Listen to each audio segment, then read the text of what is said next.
Une image naturaliste n'est pas simplement la copie de la nature qu'en donne un artiste talentueux. Elle est le reflet de connaissances scientifiques. On représente ce que l'on sait et ce que l'on veut montrer. Les premières véritables illustrations naturalistes peuvent être datées précisément de 1539, lorsque des botanistes font réaliser des illustrations de plantes d'après le vivant.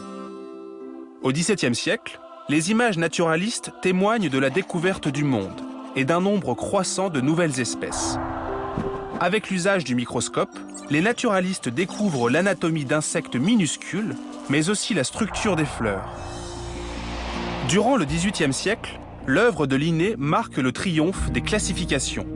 On crée des corpus d'images entièrement nouvelles, dont la qualité surpasse tout ce qui avait été fait auparavant. Les récits des voyages, mêlant aventure et exotisme, fascinent les Européens, qui lisent avidement les comptes rendus officiels, comme les ouvrages de vulgarisation. L'image naturaliste connaît, au cours du XIXe siècle, de très profonds bouleversements. Ce siècle s'accompagne de nouvelles images qui tentent de reconstituer les animaux disparus et les paysages préhistoriques. Le public se passionne pour la recherche de la vie dans les grandes profondeurs et découvre un monde méconnu. Enfin, le siècle se termine par une rude concurrence pour le dessin. L'arrivée de la photographie, puis du cinématographe, sonne la fin de son monopole et annonce la modernité du siècle suivant.